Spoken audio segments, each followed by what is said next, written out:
All right, we're going to go ahead and get started. Welcome to the EquipIQ webinar, Managing Equipment with Added Unit Attributes. Our presentation will last about 45 minutes, and then we'll have about 10 to 15 minutes at the end for questions and answers. But if you have any questions during the presentation or the demo, feel free to go ahead and ask those. Everybody's muted just to knock out the background noise, but you can ask those in either the chat or the question box in the GoToWebinar control panel. And again, we'll answer those at the end. EquipIQ is a world-class equipment management software solution that equips you to take your business to the next level through sales revenue growth, enterprise-wide visibility, and intelligent insights. We are excited to talk to you today about managing equipment with added units attributes. And our first presenter today is Chris Arend, Director of Sales, and I'm going to turn it over to him.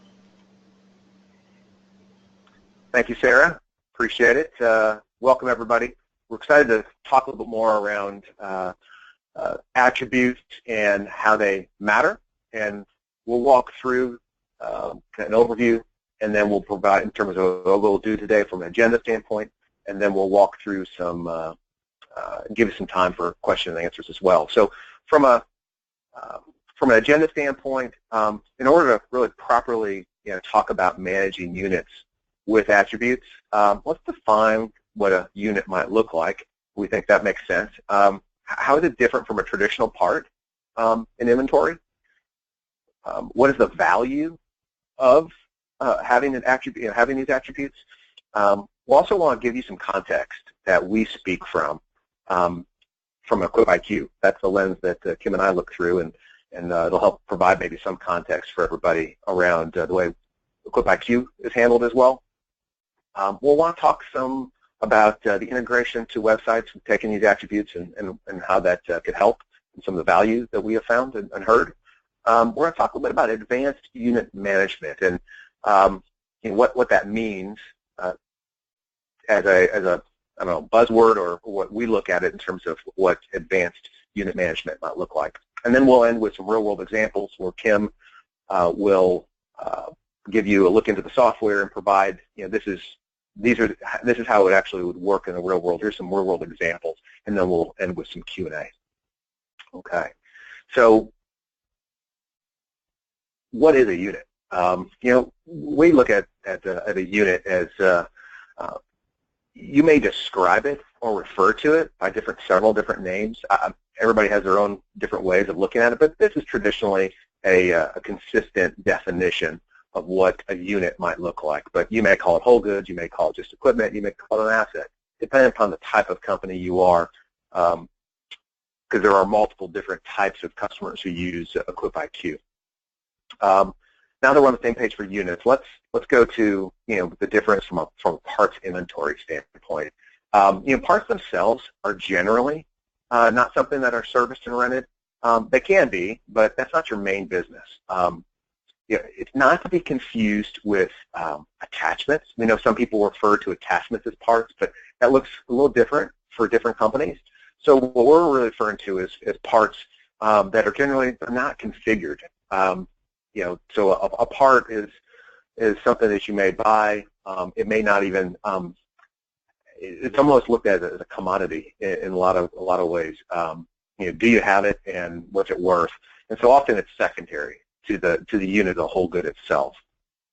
But they are different in the sense of what a part is versus what a unit is, because we have a units master and a parts master. So why are these important? One of the issues we hear consistently are systems not fully being integrated. In EquipIQ, integration is extremely important, and so you're going to see that these attributes are carry across multiple business processes throughout the entire system within EquipIQ. We see that the consistency that you get, for each location, they do it the same way. They look at attributes the same way. We also see whether you have a salesperson that's new or experienced. It doesn't necessarily matter. You can ensure that they're going to have accurate valuations for their equipment. whether they're doing trade-ins or trying to determine what this value of the equipment or this asset is. But in the end, it's got to be easier to help you manage your unit. So when we think about managing units, you want to know, what do I have available for my customer? So if you need to be able to take an accurate understanding of a type of bulldozer or a type of combine or a type of any other equipment that you have, you may want to know, well, what flavors of this do I have? What types of attributes do I have? And do I have the ability to look that up and to make sure that I have enough of that type of equipment for my sales team and for my customers to be able to buy? We also believe that it provides you better visibility for your units with some simplified lookups as well, and so we think that there's real value there. Now, when it comes to upselling, when you think about attributes that are available, the types of attributes that you want to make sure you're tracking, you have the ability to incorporate that into your sales process. So if your attributes are part of your sales process, naturally you're going to see better tools for your salespeople to do upselling. And ultimately, if you have all of these different pieces of what we just described, you're going to have better customer service. Your customer's experience with you will be better. But before we move on to the next slide, I think there are two other areas that we should talk about that I believe are different and especially of help. And one of those is related to the flexibility for adding new attributes. You might need the ability to, as products continue to evolve and features that are being offered from maybe your OEM or even short lines, main lines, or even what you even make and manufacture yourself, you want to continue to keep up and add the different attributes. You need that flexibility and to do it in a simple way. But we also find that defining the values that would be part of the attributes also need to be equally flexible. And in terms of whether it's a date field or whether it's just a simple value field, we give you a lot of flexibility within that. And hopefully you'll see some of that today when Kim shows you the software. And then the last one is controllable minimums. And what I mean by that is if you've got 20 attributes, you want good effort to go into defining as many of these attributes as possible. It might not be possible or practical to always get all 20 of them, but you also don't want to allow people to not use it because it creates more work on the back end if you don't put it up front or when you know it and how you know it. So if you wanted to say, I want to make sure that 50%, 40% of my attributes are filled out, you can set your own company-defined percentage that really helps you make sure that you're going to get a good minimum number of attributes that are being filled out. Now we find that to be helpful to customers. So this context that we keep referring to, and if you're not familiar with EquipIQ, this will be helpful. If you are familiar, this will give you the context in terms of what we look through when we talk about units, we talk about attributes. The question would be, what is EquipIQ, right? So truly, this is the next generation type of software. It's not just marketing. We're not overselling. This is truly what you would expect from a software package that was designed to be next generation. And it's designed for companies who could be a full dealer, where they have full model of it. Not only do they rent and service equipment, but they even sell equipment. They even have parts. They have a full understanding of what a true dealer would be. Not everybody's a full dealer. Some people just do rental only. And some people don't even rent, and they just do service only. And so we have different types of customers that use dependent upon the modules. This has been around a while, so it's been used for 6+ years. It's running in over 100 locations. So we believe that it's well used and proven. When we created EquipIQ, it was really designed looking at an industry that needed to focus on reducing keystrokes, needed to reduce the error rates that they were finding because the number of times they had to touch things, and also to reduce the training by having a high degree of automation built into the software itself. So when we created EquipIQ, that was really the lens that we were trying to make sure that that we fit and help companies with. But one part that we believe is unique, and it's this flexibility from configurations and the options that are available from configuration versus customizations. Having a solution that is very deep and very mature allows us to be able to provide options versus you having to make customizations as often. There are still times where it may make sense to make a customization, but that's okay. We allow that. But we find most of what you can get away with is really just configuration options, which is really helpful long-term to a company as well. So EquipIQ, it's still growing. We're constantly finding more capabilities, and we're not going to rest on our success of what we've created. We know that we want to continue to stay on top of our game.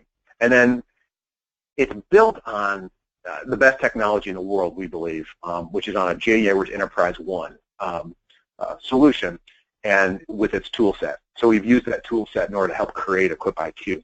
Now, the question next usually is, well, what is J.D. Edwards? What does that mean? For people who are not familiar with Oracle's J.D. Edwards Enterprise One product, it's the #1 mid-sized ERP solution in the world.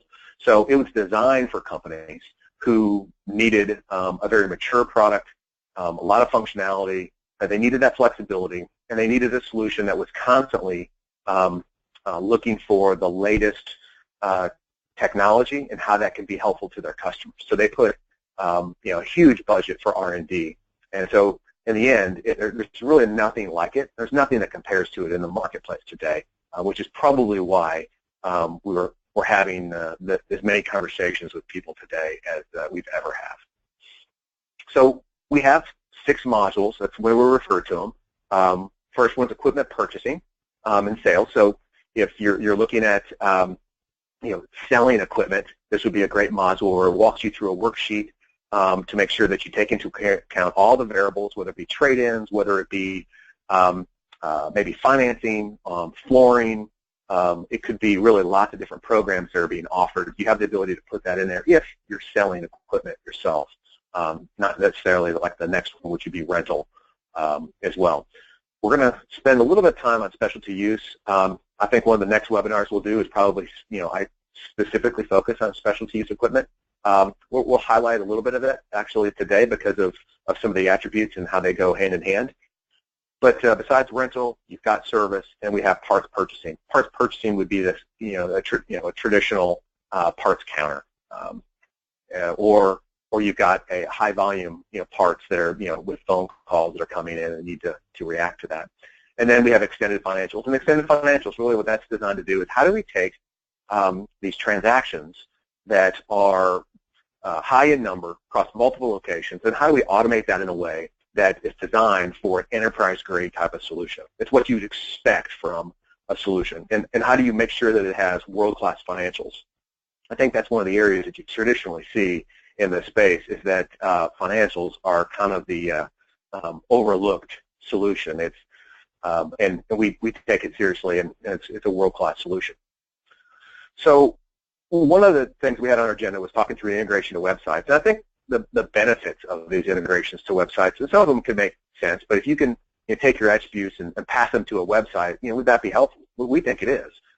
Doing this, it helps reduce the manual entries of these attributes into a website.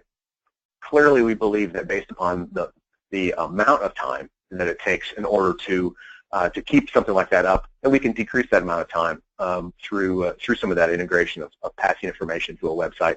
And then, obviously, we believe that less errors equals less apologies later of mistakes that were made inadvertently, and what that might look like. So, obviously, having that, it's going to improve your customer service. Their expectation of what customers are expecting from you and our customers are increasing, and we constantly are looking for ways to meet those expectations.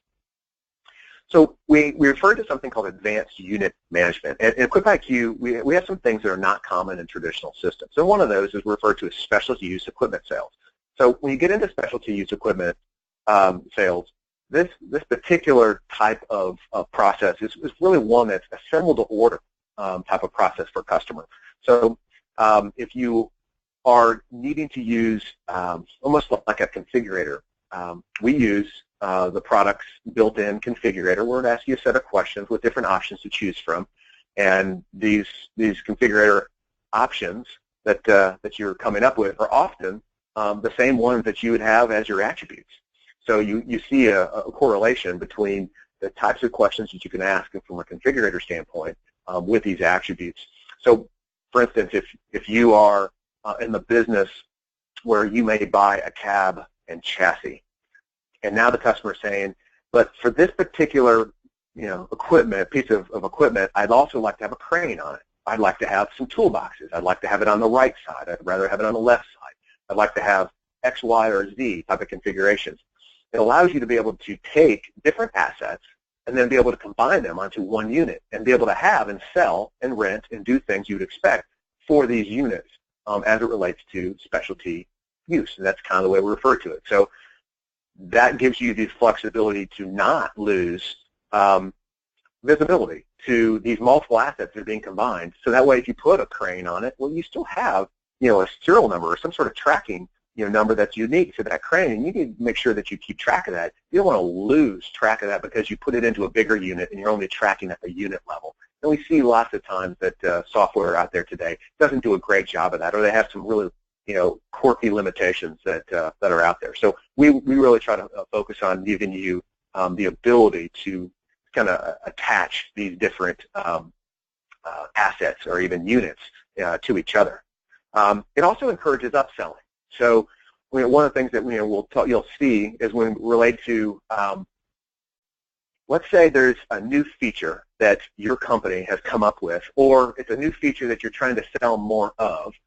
You may choose that you want to put that as a higher priority in terms of the questions and when that question is asked to fill out that attribute for that particular unit, or in terms of understanding what the customer is looking for. You have the ability to use that to control your own salespeople's following a script of what they're trying to do to help upsell. So you can integrate that into your sales process by affecting where and when that attribute question is asked. And we find real top-level revenue being improved by using EquipIQ. It also provides consistent pricing. So we've all been around situations to where you got multiple locations, you got multiple salespeople, and you got customers that sometimes they play games. And this helps eliminate some of those games by customers not having to shop locations or shop their salespeople. Consistently, you'll come to the same price because you're just asking questions. You're just interfacing with the customer, and you're not coming to your own way of looking at of how you might configure something or what you might call it. Really, that consistency should really help a lot. So that gives you an example. So we're gonna pass this to Kim, and so she is one of our senior application consultants. She has great real-world example of using software. She's used EquipIQ. She's used multiple solutions. I'm going to have her log into EquipIQ, show you maybe some real-world examples of where attributes are used and how it might look within EquipIQ, and then we'll have some time for some questions and answers. Kim? Good morning, everyone. Like Chris said, my name is Kim Idso. I come from about 11 years with a ag and construction dealer here in the U.S. So just wanted to give you a little background on EquipIQ and what we can do for units and unit attributes. What you're seeing right now on the screen is the EquipIQ software. I'm going to go into something that we call the Unit Master. Basically what the Unit Master is it's a table that holds all sorts of information about a specific piece of equipment. I want to tell you a little bit about data versus attributes. On a specific record in the Unit Master, we've got 250 fields of data. Not all of them are being used, so there's still some room for you to grow your business. The attributes, or the data, is make, model, description, hours or miles, serial number, who traded it in, who bought it, that kind of stuff. The attributes another table connected to the unit master that actually looks more at the configuration of the unit. So like if you're going in to buy a car, you're looking at, is it two-wheel drive, four-wheel drive, all-wheel drive? Does it have air conditioning? Does it have leather seats? That's what your attributes are. I want to show you a little bit about what attributes are. So an attribute is actually connected to the description of the unit. So we've got something called a valid combo, which is the make, model, and description of a piece of equipment. Those three things are combined into one valid combo to make sure that when you're looking for something, everyone's looking for the same thing.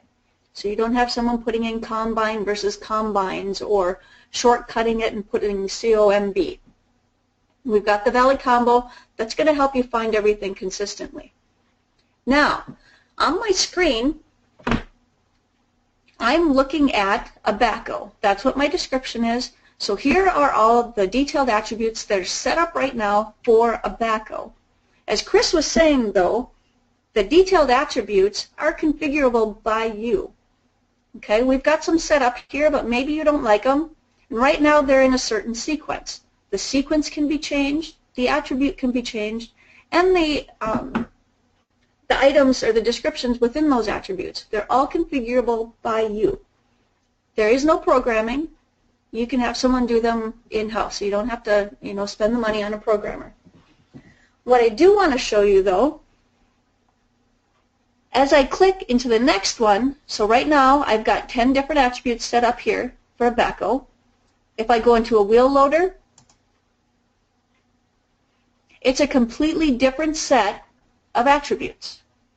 If I scroll down here a little bit, I've got a combine. A completely different set of attributes. What you're seeing here is something that we call Cafe 1. So it's some different screens within the system that you can actually link them together so you're not bouncing in and out of different places within the system. I want to take a look over here.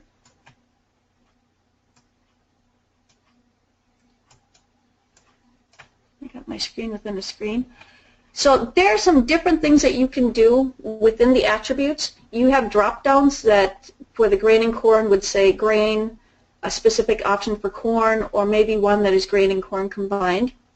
Again, you can set up the attributes and you can set up the different items underneath those. I'm going to close this out and get me back to my unit master search. Now, because my attributes are based on my description, if I type in combine here and hit find, I'm just going to see the 5 combines right now that I have set up. Down here at the bottom is something that we call a grid. The grid is going to contain the 250 pieces of data that I told you about earlier, plus a few of the attributes. What I can do at this point, I customized my grid because I didn't want to see 250 fields here. I just want to see this information.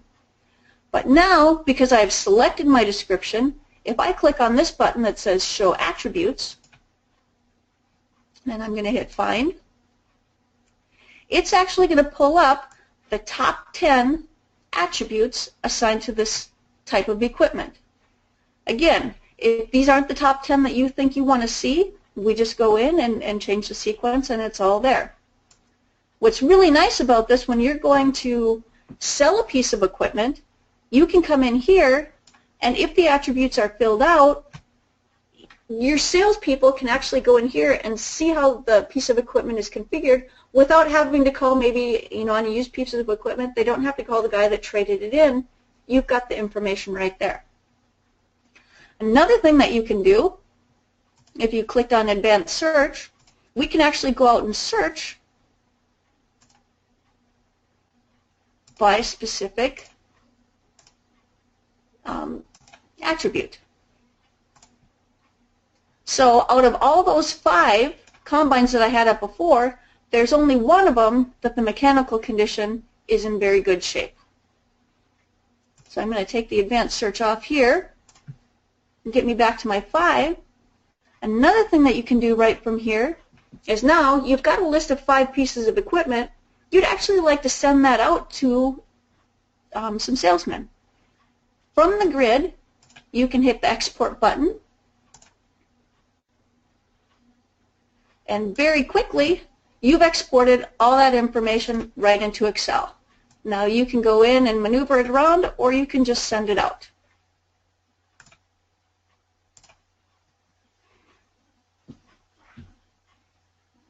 Okay, the next thing that I want to talk to you about is a couple different ways that detailed attributes can actually help you within your business. So the first thing that, the first scenario that we want to talk through is how it can help you value a trade-in. So when you're going out and you're going to trade in a piece of equipment from a customer, because we have some of these detailed attributes set up by type, you can actually come in here. We're going to type in combine and hit find. I'm going to print a blank form, and I will show you why in just a moment. So now the detailed attributes that you saw connected to those equipment, we actually have a form built right into the system. So if you've got, whether it's a new salesperson, a seasoned salesperson, you can actually print this out, or they can print it out, and as they're going out and they're trying to value that piece of equipment, here's all the different detailed attributes that you've set up that you want them to be looking at. So they can go out and they don't have to write anything down. It's just an easy circle. Here, is it grain or corn? And these are all the things that you've configured within the system too. So here's the attribute, and here's the items that would be in the drop-down list. You can give this to someone in your location. They put it right in the system, and now you've got all the details of that piece of equipment right in the system. So now if you've got someone else that's looking to sell a used combine, they can go in, they can see how it's configured, and you drop that need to have that phone conversation with the other guy. If this is something that you're really looking for, hey, then give them a call and talk specifics, but this kind of, it helps you know if this is really the unit that you want to look for. Now, if I would have picked a unit that already had detailed attributes set up and printed this form, it would have printed in the tag number, the make, model, description, serial number. All of this would have been filled in, as well as some of the things down here, if the detailed attributes were filled out, would be highlighted. So you can give, if it was a piece of equipment that you had sold already, now you're trading it back in, you can say, hey, just go out and make sure that nothing's changed. You've got this form that you can go out and that'll help you print it. The other thing that we can do from the detailed attributes, and this is kind of what Chris was talking about, is we've got reports, and you can actually go into this piece software and figure out, okay, I've got how many pieces of used equipment sitting out there, or used combines, how many of them have detailed attributes. So you don't have to go out to the unit master and click to see what you've got. You can actually come in here and manage it pretty easily. It's also really helpful for looking at your rental fleet and understanding, do I have enough of the types of pieces of equipment with these types of attributes within my fleet to be able to be rented out to a customer. So it does give you that ability to regardless if you're selling, you want to make sure you have the right types of equipment to sell, but it's also great for making sure you've got the right fleet so you can utilize your units better. Mm-hmm. So I'm back on the unit master, and I want to just show you quickly how easy it is to add a customer-owned unit. Couple different reasons that you want to do this is when you are trading in a piece of equipment, we need to have it set up so that you can pull it into a worksheet.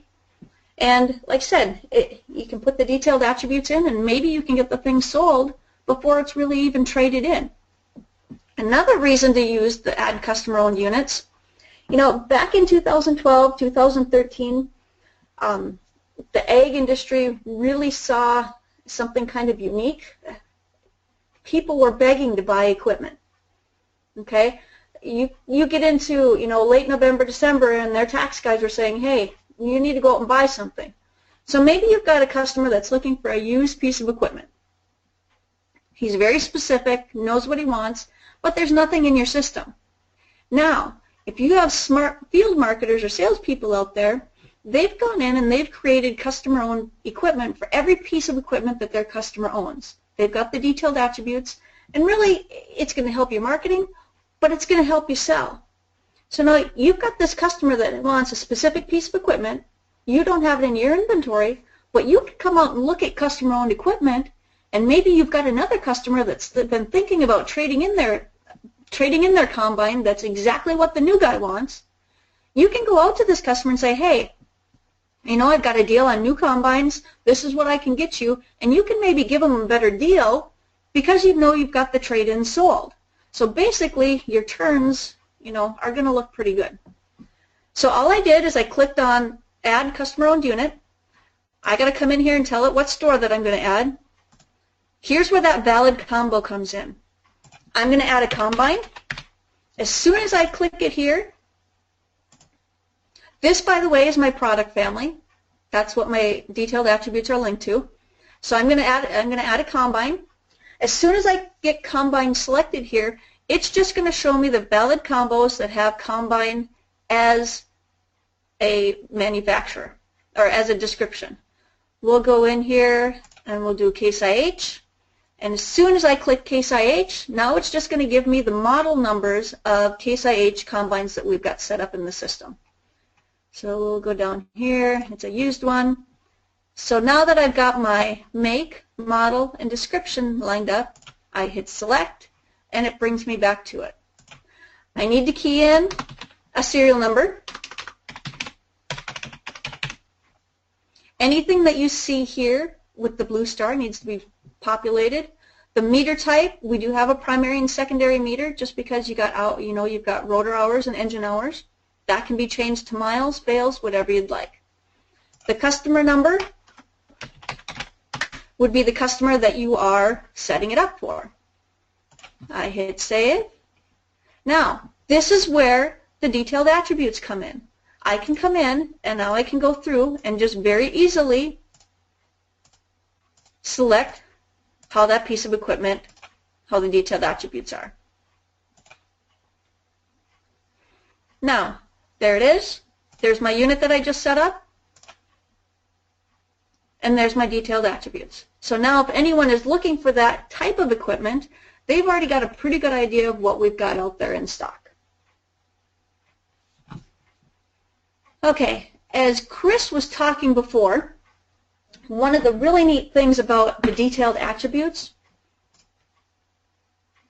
we can set these up so that they push out to a website like Tractor House or anything like that. The company that I came from, the guys were very frustrated because there was no link, so they would have to go out and put the information out on the web because that's where the customers are seeing it. But then they'd also have to come back into the system and put the attributes within the system. Well, for the most part, they'd make sure the website was done because that's where the customers were looking. And maybe, yeah, there were times, a time or two where they wouldn't go in and do the stuff in the system. The thing that hurt them on that is now when you've got people within your company trying to sell that equipment, they have to go out to the website to see it too. What's nice about EquipIQ in the interface is we can have that information within our system, and then it pushes out to the other ones. Your field marketers can use it. If you've got purchasing managers, they can go in and use it. Maybe you've got a service manager that says, hey, we sold this piece of equipment, now it's being traded in or it's being serviced. They've changed the monitor on it. So your service guy can go out there and update that too. So you're getting real information out on the website, but it's only coming from one place. Let's see here.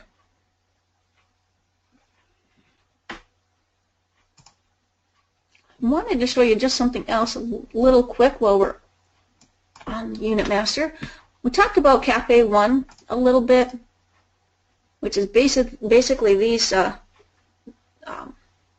programs over here on the side that I've linked to the Unit Master.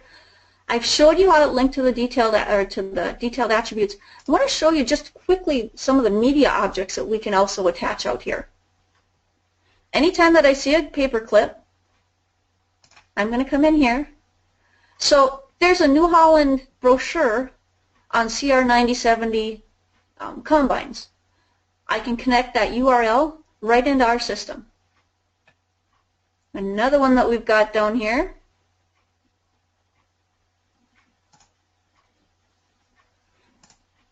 You can also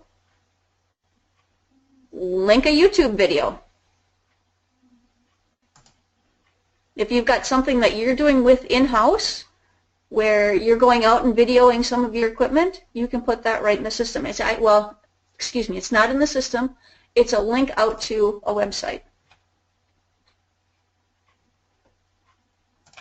So really the way the media object works is that any file that you want to attach or any notes that you have specifically put about that specific unit, they would be there. So whether it be text, where you just want to type in, it could be a picture that you took of. You may go out to a customer, customer's equipment, or you're about to do a trade-in, you're going to take a picture of it. And then by the time it gets to you, you get to look at the picture you took versus the one versus the equipment that you received. And if there's anything different, at least you had a picture that can help you with a quality issue.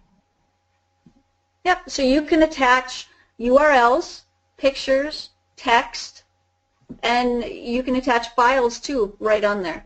Another way this can be used, if you've got a copy of the invoice, it can be scanned in, and you can put it right under here under the media object. So then you don't have to keep running back to a file cabinet to find your invoice. The next thing I wanted to show you, and Chris mentioned this a little bit, was on the rentals. I'm going to go into the rental workbench, and I'm going to look up a quoted piece of equipment.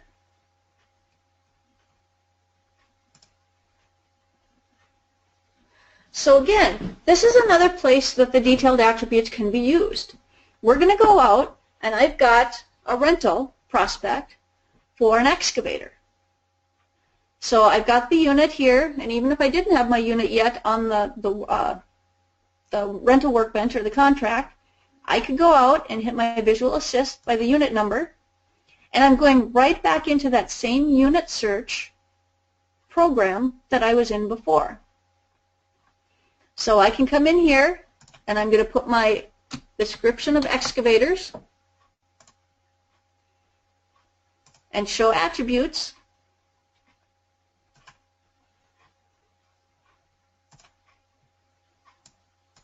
And hit find.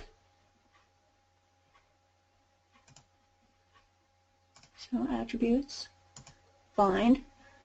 And again, it's going to bring up those 10, the top 10 attributes. So now, if you've got multiple pieces of equipment out there that you want to see, it's just a really easy way of being able to go out and see, okay, we need a hydraulic thumb, do we not? Do we need the coupler? Do you got a specific, it's wintertime in North Dakota, Minnesota, and the Midwest, I need to make sure that it's got heat in the cab. You can go through and just look very quickly and find that piece of equipment that you really want.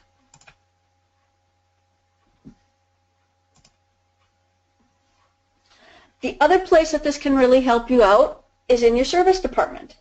So knowing how a unit is configured can help your service department with identifying potential repair issues, as well as helping to make, ordering the correct parts. So if you've got a customer, you've got the unit already set up, you know how it's configured, when they call in and say something needs to be repaired, you've got a pretty good idea of what you need already. The specialty use, Chris talked a little bit about that. So when we set up the detailed attributes, what I've shown you so far is more of kind of the configuration that you would get from a manufacturer, but you could set up those detailed attributes to be more specific to your specialty use. What kind of, so Chris had an example where he's got the chassis and the cab, he added a crane. So you could go in and set up a detailed attribute that says, component added. So you've got a crane or you've got a toolbox and you've got different things there. Along with the drop down with some of those, you do have a comment field that you can add comments to that specifically say, okay, I added a toolbox and here's the dimensions of the toolbox. So there's a lot of different ways that you can go in and really use detailed attributes. I think, unless Chris, you've got anything else that you'd like me to show, I will turn it back over to you. Yeah, well, thank you. For all practical purposes, what we're looking at doing is constantly trying to find new places or not new topics to continually to bring to our customers. And so we thought taking something a little bit narrow in focus would be helpful to people to get a better understanding about how in the real world attributes and the way Equip IQ works, how that might be helpful. We see ourselves doing something like that, similar with maybe specialty use, or something as simple as how to make sure you manage commissions better, to maybe just doing something specifically just on the unit master. Really, there are lots of different areas that we can go into to describe more detail, but I like to make sure that we're focusing on what customers are trying to apply and the value of what you're seeing. And ultimately, what we keep hearing back from the marketplace is that we've lost our ability as a company to run our business the way we want, and we like the fact that you provide us some options and you give us control over any options that we make, versus feeling like I have to use the software that's being hosted by my solution provider, and I kind of have to use it within this. And if I want to make any changes, it's just really not that easy. I feel like I have to sell it to them to get them to do it, and I don't like that fact that I don't have that flexibility. So we're hearing that a lot, and then we're just hearing the sense that it sounds like finally a solution has been provided to the marketplace that's designed to be enterprise grade. And that's what we hope to continue to do in the marketplace, keep everybody on their toes that are our competitors, and make sure that we constantly are focusing on top-line revenue growth and being more efficient to control your costs. Because we know that at the end of the day, making profit is really what customers are in the business to do while they're serving their customers. So with that, we've got some probably questions and answers through the chat. Sarah, do you have any questions and answers through the chat today? I do. I have a couple here. So we'll go ahead and do the first one. Are these unit attributes a separate module within Equip IQ? Okay. I'll take that. So no, it's not a separate module because it's used throughout pervasively through all these different modules. That's kind of the way Kim showed. So it comes with Equip IQ regardless of what module that you're choosing. Good question, though. Okay. And the next one, is there a limit on the number of product families or types of attributes we can create? I'll go ahead and take that one. There's no limit to the number of product families. We've got it set up so you've got like four-wheel drive tractor, two-wheel drive tractor, compact tractor, combines. There's really no limit to the description that you want. And as far as attributes, I showed you a couple of different variations where you've got some of them will have 10, some of them may have 25, 30. It really depends on how specific you want to get on some stuff and how granular you want to get down into the detail. Okay, great. What is the best way for us to learn more about how this might work for our type of business? Okay. Generally the easiest way for us to do that, candidly, is a custom demonstration. We can do that in person. We can also do that remotely through like a webinar, like kind of what we're doing today. So we've got some options. Okay, great. And will this webinar be available for me to share with a coworker? Yes, so we are recording this and we send it out to all attendees and all registrants basically for you to be able to share. And we also put it, or we have it, if later on if someone needs it and you can't find it or whatever, just you can email me or Chris or whoever you generally talk to from our company, and we can get that over to you. So at this time, we don't have any more questions right now. So we just want to thank everybody for attending today. We know you are very busy, and we appreciate you taking an hour out of your day to learn more about EquipIQ and hopefully how it can help your business. And we're planning a series of these, and so just be on the lookout for the next one that's coming up that we'll probably have in a couple of weeks, and we'll definitely get the links out to you to be able to register for those. Chris, did you have anything else before we wrap up? No, just thanks everybody for the time. I know how busy you are, and we look forward to future discussions. All right, great. Thanks so much. Talk to you soon. Bye-bye.